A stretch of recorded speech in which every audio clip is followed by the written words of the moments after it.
yung pinag-uutos po ng Supreme Court na sumagot, no, sa petisyon. Kasi nagpetisyon po si Bebot Alvarez na magpa-drug test o hindi lang po, magpa-physical exam si BBM dahil siya po ay presidente at nababalita po na may mga sakit po siya na babalita po natin na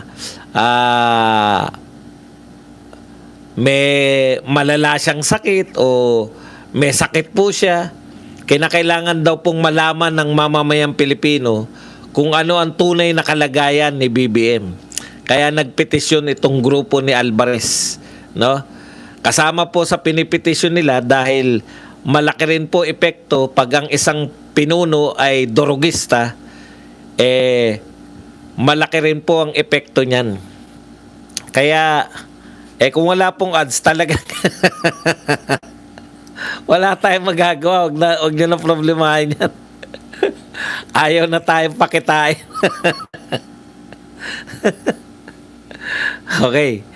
Malaki rin po ang magiging epekto kung yung atin pong Pangulo ay isang totoo ang bintang ng kanyang kapatid. Kapatid to, Kaya po medyo ang hirap pong hindi paniwalaan na ang ating pong Pangulo ay hindi po gumagamit ng illegal na droga kasi mismo yung kapatid niya ang nagbibintang sa kanya. So, nararapat lang naman siguro, nararapat lang na magpakita o magpaliwanag muna, hindi pa po inuutusan na mag-drug test at magpa-physical. Ang sinasabi lang, sumagot, no, dito sa hiling na kinakailangan ng magkaroon ng physical check-up. Kung naaayon pa ba ang ating Pangulo, yung kanya po bang kalusugan ay kaya pa. Kaya pa ba, Mr. President?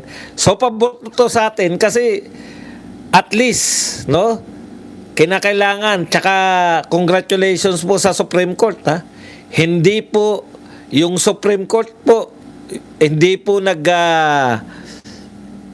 kasama po yung hair follicle test. Yan. Congratulations po sa Supreme Court kasi hindi po sila natatakot dito po sa ginagawa na paninira sa kanilang chief associate, anong tawag dyan? Senior Associate Justice na binabanatan kasalukuyan ng mga troll. Kung ano-ano po, salin din yata yung binabanat kay Leonin. Ang dami pong binabanat dito kay Senior Chief Associate. Teka muna, balibaliktad na. Senior Associate Justice na si Leonin, Justice Leonin, na sinasabi natin na isa sa pinakamalaking anong tawag dyan? Yung pinakamalakas na kandidato para pumalit sa magre-retirong Chief Justice ng Supreme Court. Very active po, no? Dito po sa mga petisyon laban sa pamahalaan, particular yung petisyon sa 2025 budget, yung unprogrammed funds. Hindi Senior Justice of the Supreme Court.